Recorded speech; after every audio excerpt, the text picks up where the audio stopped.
રાધે રાધે, જય સિયારામ. આપણે લક્ષ્મણદાસ બાબાનું ચરિત્ર ચાલે છે. હા લક્ષ્મણદાસ બાબાના ચરિત્રમાં આપણે આગળ વધીએ તો સંવંત 1964 કારતક મહિનાની વદ એકાદશીના દિવસે લક્ષ્મણદાસજીના ગુરુ ધામ પધારી ગયા. હા એટલે લક્ષ્મણદાસને એક મોટો આઘાત લાગ્યો, કારણ કે ગુરુનો એને મોટો સહારો હતો. એટલે ગુરુ ધામ પધારી ગયા એટલે લક્ષ્મણદાસ બાબાને એક મોટો આઘાત તો લાગે છે ને, લાગવો જ જોઈએ. હા કારણ કે ગુરુ બીનું ભવનિધિ તરઈ ને કોઈ, જો શંકર વિરંચ સમ હોય. શંકર ભગવાન અને બ્રહ્માજી જેવા કોઈ હશે મહાન, તો પણ ગુરુ વગર ઈ ભવસાગર પાર નથી કરી શકતા. હા એટલે ગુરુ હોવા જરૂરી છે. ગુરુથી જ જીવ છે ઈ ભવસાગર પાર કરે છે.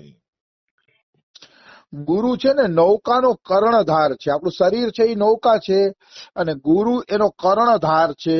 જેમ કર્ણધાર વગર નૌકા ન હાલે, એવી રીતે ગુરુ વગર કેવી રીતે સાધના કરવી એ જીવ જાણી શકતો નથી. હા એટલે આધ્યાત્મિક જગતમાં ગુરુની પરમ આવશ્યકતા રહે છે. હાલાકી લક્ષ્મણદાસ તો ગુરુ પાસે બધી વિદ્યા શીખી લીધી હતી. લક્ષ્મણદાસજી તો તૈયાર થઈ ગયા હતા, એટલે ગુરુ પાસેથી એને કઈ શીખવાનું બાકી નહોતું. છતાં પણ એને ગુરુનો વિયોગ તો થયો જ, કે મારા ગુરુધામ પધારી ગયા એમ. તો ગુરુજીએ લક્ષ્મણદાસજીને કીધું હતું કે હું ધામમાં વયો જાઉં એટલે ભાદી આશ્રમના મહંત તો તમારે જ બનવાનું છે. ભાદી આશ્રમના મહંત તમે બની જાજો. હાલાકી લક્ષ્મણદાસજીને મહંત બનવામાં રુચિ નહોતી, પણ ગુરુની આજ્ઞાના કારણે એને મહંત બનવું પડ્યું. હા કારણ કે ગુરુ આજ્ઞા અનઉલ્લંઘનીય છે. ગુરુ આજ્ઞાનું ઉલ્લંઘન ન કરવું જોઈએ. હા એમાંય મરતી વખતે જો ગુરુ કોઈ ઈચ્છા પ્રગટ કરે તો એ આજ્ઞા અવશ્ય પૂરી કરવી જોઈએ. આવી વસ્તુ છે. એટલે આમને ગુરુ આજ્ઞા હતી, એટલે ગુરુ આજ્ઞાના કારણે મહંત બની ગયા પોતે. અને બીજી વાત એક એવી છે કે એના માએ કીધું હતું કે બેટા હું મરું નહીં ત્યાં સુધી તું ગામ છોડીને જાતો નહીં. હા તો ભગવાનની લીલા એવી હતી કે ગુરુજીની પેલા 2-3 મહિના પહેલા એના મા પણ ધામ પધારી ગયા હતા. એટલે લક્ષ્મણદાસ બાબાને મહંત બનવામાં જાજી દિક્કત ન આવી. જાજી દિક્કત આવતી નથી, અને એ પોતે મહંતજી બની જાય છે. આવી વસ્તુ છે. તો પ્રભુની ઈચ્છા હતી કે લક્ષ્મણદાસજી મહંત બને. આપણે એમ થાય કે ભાઈ પ્રભુની ઈચ્છા શા માટે હતી, પ્રભુને શું જરૂર હતી એને મહંત બનાવવાની? તો કે પ્રભુની ઈચ્છા હતી કે આવા હાચા સંતો મહંત બને, જેથી ખબર પડે કે આશ્રમને કઈ રીતે હલાવી શકાય, વાહ આશ્રમ કઈ રીતે હાલે એ દેખાડવા માટે, એક આદર્શ સ્થાપિત કરવા માટે જ ભગવાને લક્ષ્મણદાસને મહંત બનાવ્યા. હા જેથી એક આદર્શ સ્થાપિત થાય. આવી વસ્તુ છે. એટલે ઈ આ રીતે મહંત બની જાય છે. અને મહંત બની અને એવું જીવન જીવે છે કે એ જીવન બીજા માટે પણ આદર્શ જીવન બની જાય. એવું એક સુંદર અને સરસ મજાનું જીવન લક્ષ્મણદાસજી જીવે છે.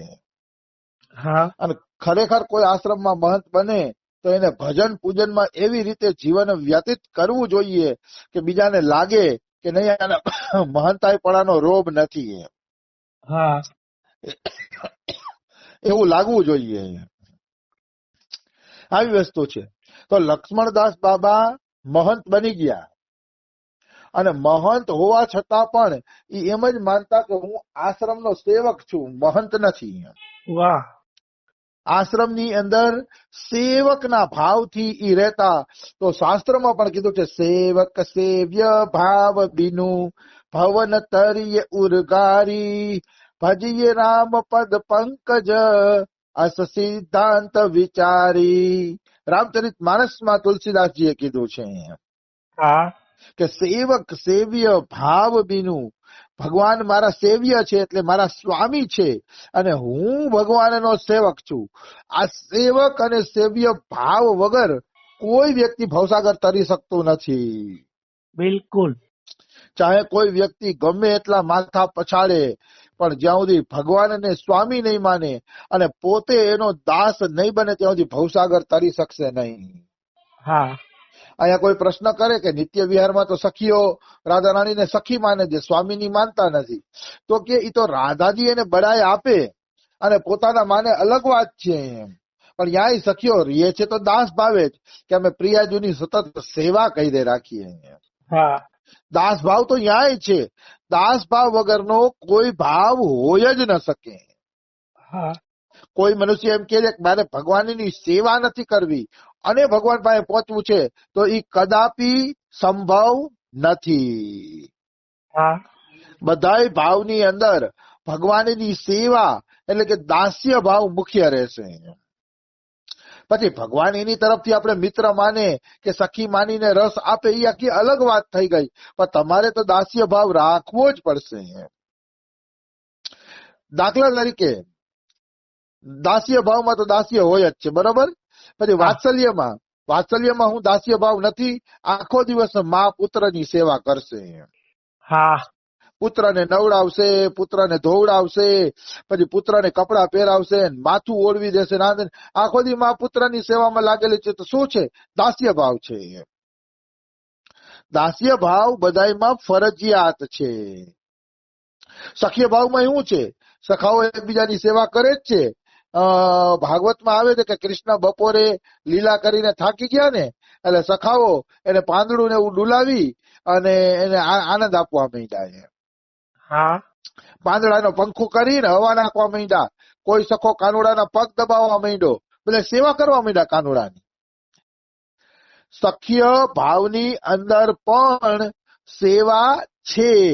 સેવા વગરનો કોઈ ભાવ હોય ન શકે. હા. અને માધુર્ય ભાવમાં તો સેવા છે જ. પત્ની પતિની આખો દી સેવા કરતી હોય. ગરમ પાણી નાવા માટે આપે, શિરામણ બનાવી દે, બપોરે જમવાનું બનાવી દે, રાત્રે પગ દબાવી દે. પત્ની પણ સેવા કરે જ છે પતિની. એટલે એમાં પણ દાસ્ય ભાવ રહેલો છે. મતલબ દાસ્ય ભાવ બધામાં કોમન છે. દાસ્ય ભાવ વગરની કોઈ ભક્તિ હોય જ ન શકે. બિલકુલ. ચાહે માધુર્ય રસ હોય, ચાહે વાત્સલ્ય હોય, સખ્ય હોય, કોઈ પણ હોય, દાસ તો બનવું જ પડશે. હા. દાસ્યાસ્તુ પ્રસ્યતાસ્તુ નિદેશ વસવર્તીને રમેશ બાબા શ્લોક બોલાવતા. દાસ્યાસ્તુ પ્રસ્યતાસ્તુ, દાસને શરણાગત થવું જ પડશે. શરણમાં ગયા વગર દાસ થઈ શકાતું નથી અને દાસ થયા વગર શરણાગતિ આવતી નથી. શરણાગતિ તો ત્યારે જ આવે જયારે તમે કોઈના દાસ બની જાવ કે માલિક કે એમ જ કરવું છે હવે. હા. એવી રીતે દાસ બનો તો તમારી શરણાગતિ આવે ને, નકર કેવી રીતે આવે? આવી વસ્તુ છે. એટલે દાસ ભાવ વગર ક્યારેય શરણાગતિ આવતી નથી. એટલે તુલસીદાસજી લખે છે સેવક સેવ્ય ભાવ બિનુ ભવ ન તરીએ ઉર્ગારી. ઉર્ગારી એટલે ગરુડજી.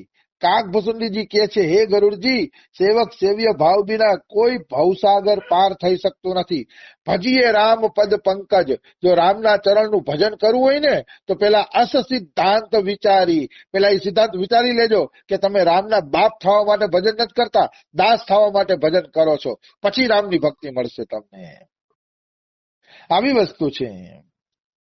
ઘણા લોકો એમ માનતો કે અમે ભગવાનથી મોટા બની જાય ને, અહમ બ્રહ્મસ્મી, અમે ભગવાન છીએ ને આ તે ને, ભલે ગમે એટલા રાગડા તાળે રાખે, ભગવાનની કૃપા વગર કોઈ ભવસાગર પાર થઈ શકતો નથી. કૃપા કૃપા ને કૃપા. ભગવાન કૃપા કરે છે ત્યારે જ જીવ ભવસાગર પાર થઈ શકે છે. અન્યથા ભવસાગર થવાનો બીજો કોઈ ઉપાય નથી. હા, તમારી શક્તિ હોય એટલું સાધન કરો, પણ એ સાધન તમે સમય પસાર કરવા માટે કરો છો. ભવસાગર તો ભગવાનની કૃપાથી જ પાર થશો. એટલે દાસ બનીને રાધા રાણીને પ્રાર્થના કરવી જોઈએ. દાસ બનીને ભગવાનને પ્રાર્થના કરવી જોઈએ કે અમે મોહ માયામાં ફસાયેલા જીવ છીએ, હે પ્રભુ તું જ અમને પાર કરી દે. એના વગર શક્ય નથી.